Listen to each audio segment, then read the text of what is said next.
வணக்கம் கந்தசாமி. வணக்கம். இப்போ இந்த பட்ஜெட்டில் நீங்கள் என்ன எதிர்பார்த்தீங்க? நிறைய ஒரு விமர்சனமும் வருது, கொஞ்சம் வரவேற்பும் இருக்குது.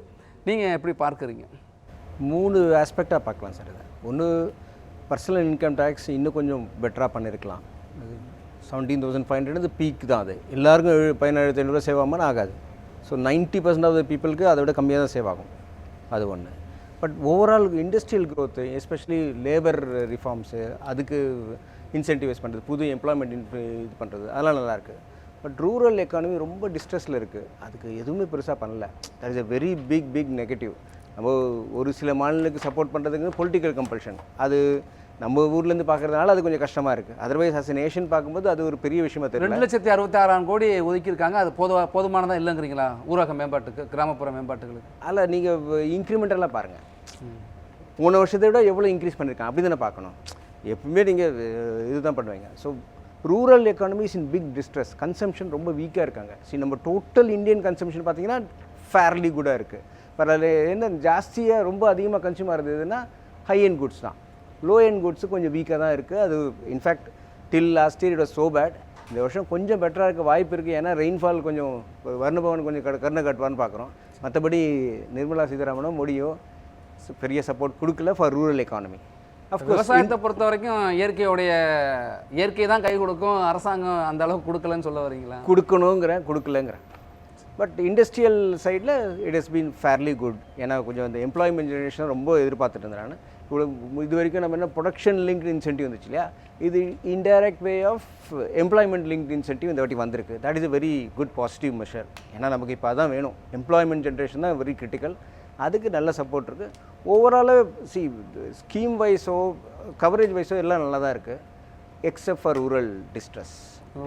விவசாயத்தை பொறுத்த வரைக்கும் இன்னொரு நான் இப்போ நேரடி அந்நிய முதலீடு ஊக்குவிக்கிறதுக்காக நிறைய நடைமுறை விதிமுறைகளை கொஞ்சம் தளர்த்தி இருக்கும் அப்படின்னு சொல்லியிருக்காங்க. அதே போல் ஏஞ்சல் டாக்ஸு முற்றிலும் ரத்து. அதே போல் கார்ப்பரேட் வரிக்கான பெருவரிக நிறுவனங்களுக்கான வரி வந்து 40% 30% குறைச்சிருக்காக சொல்கிறாங்க. இதெல்லாம் என்ன மாதிரி தாக்கத்தை ஏற்படுத்தும்? அது corporate foreign corporates, only Indian corporates கிடையாது, ஒன்லி ஃபார் ஃபாரின் கார்ப்பரேட்ஸ். அது வெல்கம் மெஷர் தான். இப்போ நமக்கு தேவையான இன்வெஸ்ட்மெண்ட்ஸு நம்மக்கிட்டேருந்து அடிக்குவேட்டாக இல்லை. So foreign direct investment attract பண்ணியே ஆகணும். அண்ட் குளோபலாக மார்க்கெட்ஸ்லாம் வீக்காக இருக்குது ஒன்று, ப்ளஸ் யூரோப்பியன் ஆர் அட்வான்ஸ் மார்க்கெட்ஸ்லாம் China +1 ஸ்ட்ராட்டஜி போகும்போது அந்த ஸ்ட்ராட்டஜியை நம்ம ஆப்டிமலாக யூட்டிலைஸ் பண்ணணும். ஃபார் எக்ஸாம்பிள் டெக்ஸ்டைல்ஸ் எடுத்துக்கிட்டிங்கன்னா 23-24 நம்ம எக்ஸ்போர்ட் பண்ணதை விட 10 வருஷத்துக்கு முன்னாடி அதோட ஜாஸ்தி எக்ஸ்போர்ட் பண்ணியிருக்கோம். இந்த 10 வருஷத்தில் பங்களாதேஷோ வியட்நாமோ ஒரு 70% இன்க்ரீஸ் பண்ணியிருக்காங்க அவங்களோட எக்ஸ்போர்ட்ஸ். நம்மளால் பண்ணவே முடியல. ஸோ தெர் ஆர் சம் பாட்டில் நெக்ஸ். அதெல்லாம் அட்ரஸ் பண்ணோம். நிறைய இன்வெஸ்ட்மெண்ட் தேவைப்படுது. நம்ம கவர்மெண்ட்டாலேயோ நம்ம ஊரில் இருக்க ப்ரைவேட் செக்டரால் மட்டுமே இந்த மொத்த இன்வெஸ்ட்மெண்ட்டை நம்ம கொண்டு வர முடியாதுங்கிறது நிதர்சன உண்மை. அதனால தான் எப்படியே ஃபெசிலிட்டேட் பண்ண வேண்டியிருக்கு. அது பண்ணியிருக்காங்க.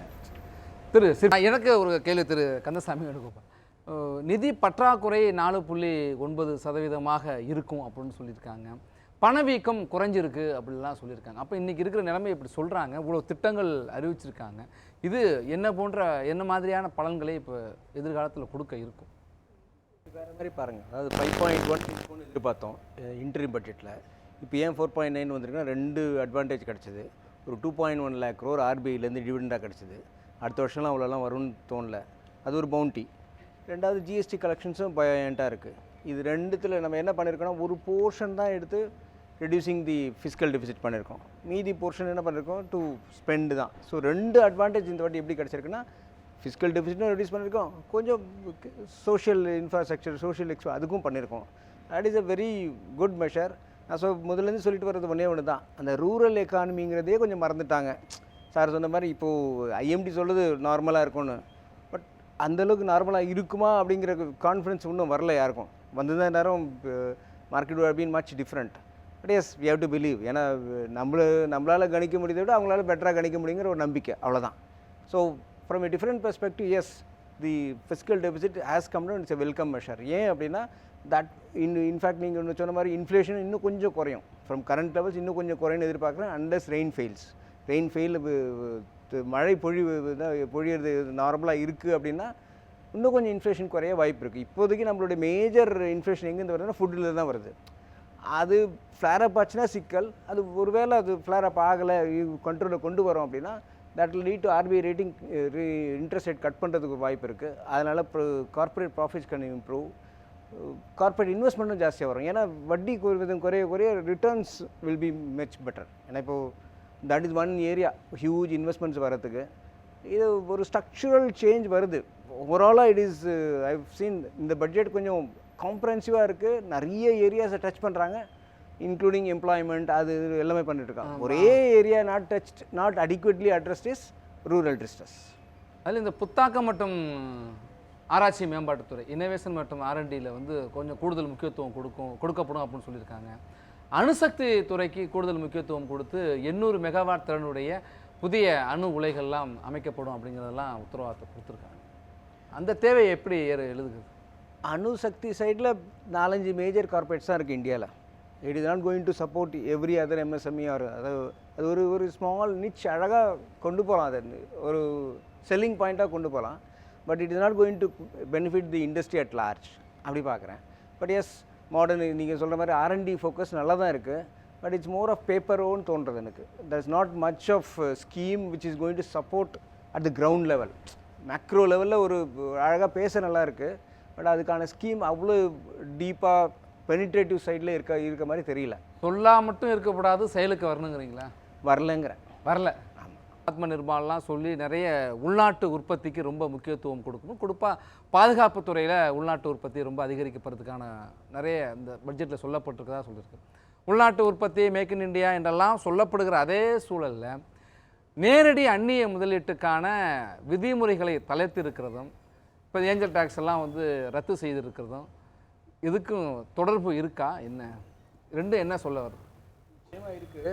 பட் அது வரவேற்கத்தக்கது தான். We have to bring for FDI. ஏன்னா நமக்கு தேவையான இன்வெஸ்ட்மெண்ட் லோக்கலில் கிடைக்கல அடிக்குவேட்டாக.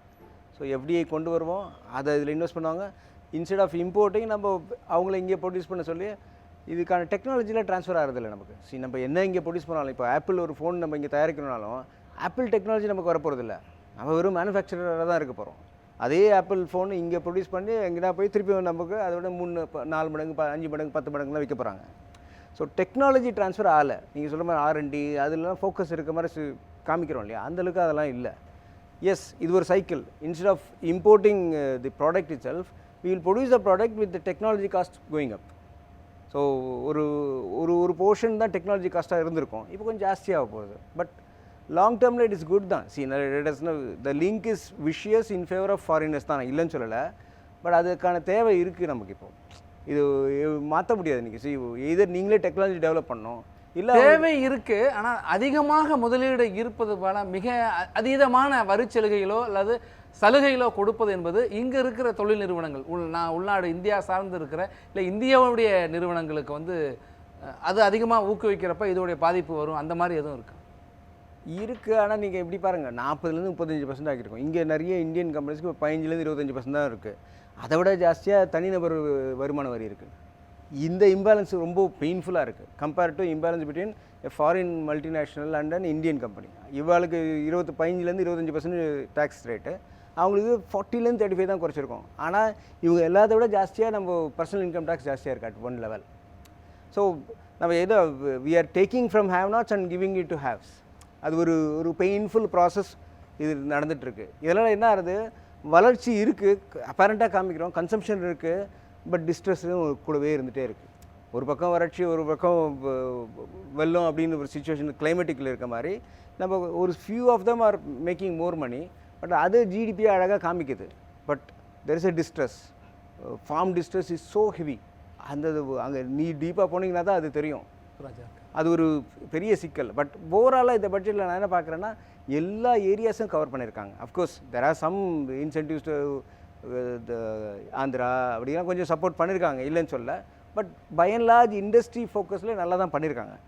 ஒரே ஒரு area which they missed out or they could have done better is farm distress. Rural ஃபோக்கஸ்டாக இந்த பட்ஜெட் இல்லை. இன்றைக்கி பஞ்சாப் ஃபார்மர்ஸோ அவங்க என்ன மாதிரி இனிஷியேட்டிவ் எடுத்தாங்களோ அதுக்கு சப்போர்ட்டிவாக எதுவுமே இல்லை. இப்போ நீங்கள் சொல்கிறதோட தொடர்புடையதான் இப்போ பிரதமர் குறிப்பிட்டு சொல்கிறப்ப இது ஏழை எளிய மக்கள் மற்றும் நடுத்தர மக்களுக்கு அதிகாரத்தை அளிக்கின்ற வகையில் இந்த பட்ஜெட் அமைந்திருக்குன்னு சொல்கிறாரு. அப்போ நீங்கள் அதுக்கு கிராமப்புற மேம்பாடும் அதில் உள்ளடக்கி தான் வரும். அதில் அதான் வரலங்கிறதான் சிக்கல்.